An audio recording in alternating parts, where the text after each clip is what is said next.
আসসালামু আলাইকুম গাইস, কেমন আছেন? এই তো দেখতে পাচ্ছেন আজকে নতুন একটা রেসিপি নিয়ে হাজির হয়ে গেছি। আর মাশাআল্লাহ কি বলবো, নদীর সরেলি মাছের রেসিপি।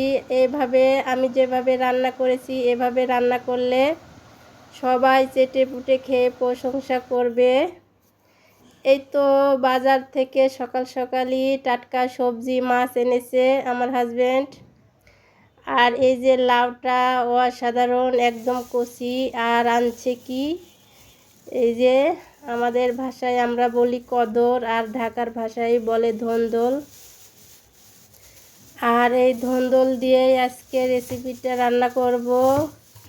পুরো ভিডিও দেখবেন, অবশ্যই লাইক দিবেন, ভালো লাগলে সুন্দর একটা কমেন্ট করবেন। তে দেখতে থাকেন।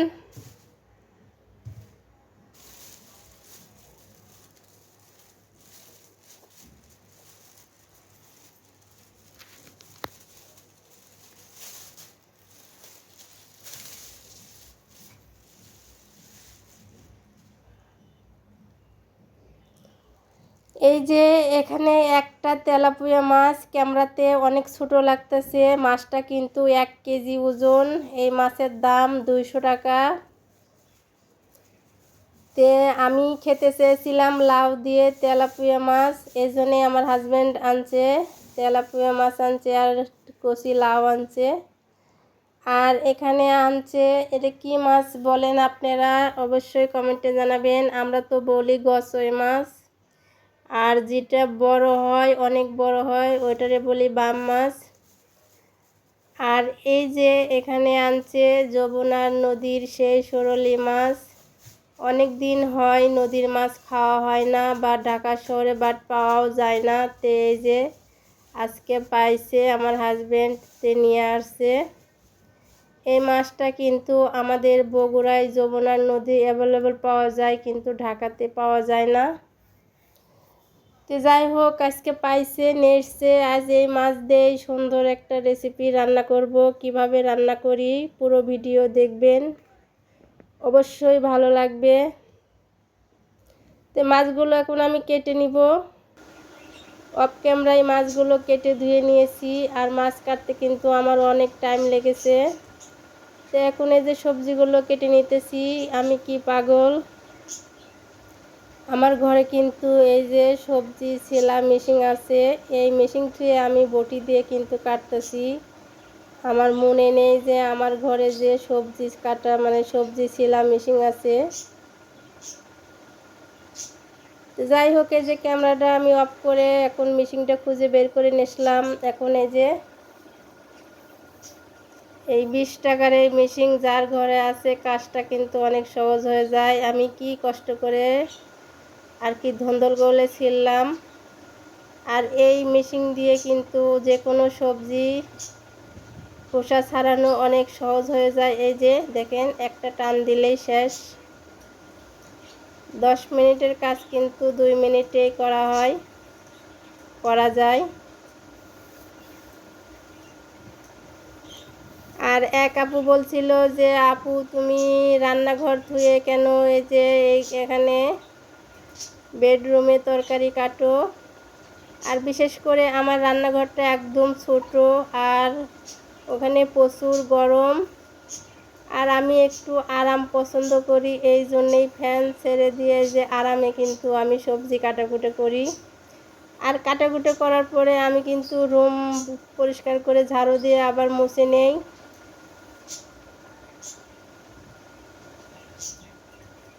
আমি এখানে মানে কাটাকুটি করতে একটু ইজি মনে করি, আর ভালো লাগে কাটতে এখানে ফ্যানের বাতাসে। আর আমার এই রুমের ফ্যানের বাতাসটা একদম ঠান্ডা। তো যাই হোক, কথা বলতে বলতে কিন্তু আমার এই যে ধন্দলটা কিন্তু ছেলা হয়ে গেছে প্রায়। এই ধন্দল কিন্তু তার ধুয়ে কেটে নিতে হবে। আর আজকে আমি লাউ রান্না করব না, লাউটা ছিলে কেটে আমি ডিপ ফ্রিজে রাখবো, কাল রান্না করব। আর এভাবে যদি লাউটা রেখে দেই তো দেখবেন যে শোটা হয়ে গেলে আর সিদ্ধ হবে না। তো এই লাউয়ের চোষা অনেকেই ভর্তা করে খায়, আমি কখনো খাই নাই। তে ভাবতেছি কি করব, ফেলে দিব না নিব, অবশেষে নিলাম দেখি। তে পরবর্তীতে কিন্তু আমার হাজব্যান্ড বলতেছে লাইয়ের চোষা ভর্তা করা লাগবে না, ফেলে দাও। তারপরে কিন্তু এই যে আমি কষ্ট করে রেখে দিছিলাম, পরবর্তীতে কিন্তু এই চোষাটা আমি ফেলে দিছি। তো এই যে লাউটা ছিলে কিন্তু আমি কেটে ফ্রিজে রেখে দিব, কালকে রান্না করব। আজকে এই যে নদীর সরেলি মাছ রান্না করব।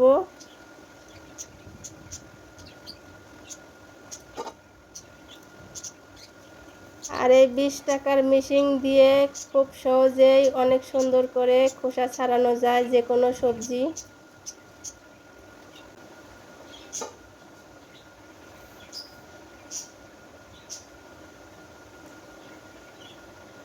আমি যে কষ্ট করে লাউয়ের চোষাগুলো বেছে বেছে রাখলাম, কিন্তু খাও পরবর্তীতে ফেলে দিছি হাজব্যান্ডের কথায়।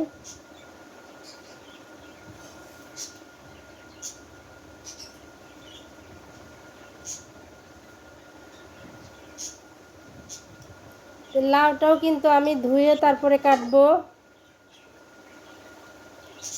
এই যে তরকারি কাটতে কাটতে কিন্তু ক্লান্ত হয়ে গেছি। এখন এই যে তরকারির ডালার ভিতরে দেখি যে একটা পেয়ারা, 2 দিন আগে পেয়ারা আনা হয়েছিল, তে একটা পেয়ারা মনে হয় ছিল, তে পেয়ারাটা পেকে গেছে।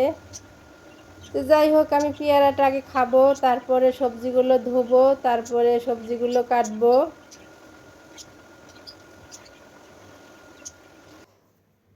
আর এই যে এই সবজিগুলো কাটতে ধুতে কিন্তু আমার আধা ঘন্টা সময় লেগে গিয়েছিল। যেহেতু ছোটো ছোটো আলুগুলো কুচি করে নিয়েছি, পেঁয়াজ কুচি করে নিয়েছি, এই যে ধন্দল ধুয়ে কুচি করে নিয়েছি, অনেক সময় লেগে গিয়েছিল, এই জন্য অফ ক্যামেরায় আমি করে নিয়েছি, তাই তো ভিডিওটা অনেক বড় হয়ে যায়। 10-5 মিনিটের ভিডিও, তার কি দেখাবো আর কি করব। তো যতটুক পারি টেনে টুনে কেটে কুটে আপনাদেরকে মানে শেয়ার করি আপনাদের মাঝে। তো পুরো ভিডিও দেখবেন, ভালো লাগবে, দেখতে দেখতেই ভালো লাগবে। ভালো লাগলে অবশ্যই লাইক কমেন্ট সাবস্ক্রাইব করে আমার পাশেই থাকবেন আর আমাকে সাপোর্ট করবেন। আমিও আপনাদেরকে সাপোর্ট করব, সবাই একসাথে এগিয়ে যাব, সবাই সবার পাশে থাকব। তে আমি তো ব্লেন্ডার করছিলাম, মশলাগুলো শেষ হয়ে গেছে, তে অল্প একটু এই যে তাড়াতাড়ি করে পাটায় বেটে নিতেছি, যেহেতু বেলা 10টা-11টা বেজে গেছে, এখনও সকালকার খাবার হয় নাই। সকালে হালকা নাস্তা করা হয়েছে, আর কি রুটি করা হয়েছিল, রুটি খাওয়া হয়েছে। তে মশলাটা আমি পাটায় বেটে নিলাম, একটু জিরা, একটু আদা রসুন আর কি পেঁয়াজ। তো এখন আমি মাছগুলো হাতে মেখে রান্না করব। এখানে লবণ দিয়ে দিলাম, পরিমাণ মতো মরিচের গুঁড়ো দিয়ে দিলাম। আমি একটু ঝাল খেতে পছন্দ করি, একটু ঝালটা বেশি দিলাম।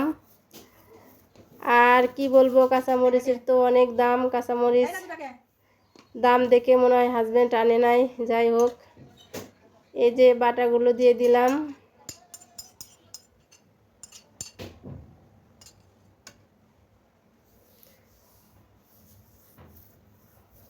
500 টাকার মাছ আনছে, আর 30 টাকা 50 টাকা পোয়া কাঁচামরিচ, সেটাই নেশে নাই। এর নাম কয় বাঙালি। বাঙালি 700 টাকাতে গরুর গোস্ত কিনে খাইব, আর পেঁয়াজ কিনতে গেলে, কাঁচামরিচ কিনতে গেলে কুচুর মুচুর দাম বেশি। 700 টাকাতে গরুর গোস্ত কিনছে, দাম বেশি হয়, আর 50 টাকা পোয়া কাঁচামরিচ কিনতে গেলেই দাম বেশি।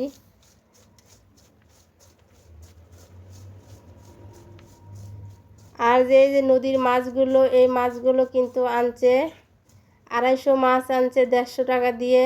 আর ওই যে মাছ, তেলাপিয়া মাছ আনছে 1 কেজি 200 টাকা দিয়ে। আর ওই যে বাম মাছ, ওই মাছ আনছে হলে 250, 150 টাকা দিয়ে। মোট 500 টাকার মাছ আনছে, আর এক পো কাঁচামরিচের দাম 50 টাকা, আনে নাই। যাই হোক, এই যে আমি গুঁড়ো মরিচ দিয়ে তরকারিটা রান্না করছি, মাশাআল্লাহ কালারটা ওয়া সাধারণ, খেতেও মাশাআল্লাহ অনেক মজা হয়েছিল। তো ভিডিওটা এখানে শেষ করে দিব। আল্লাহ হাফেজ, সবাই ভালো থাকবেন, সুস্থ থাকবেন। ওকে।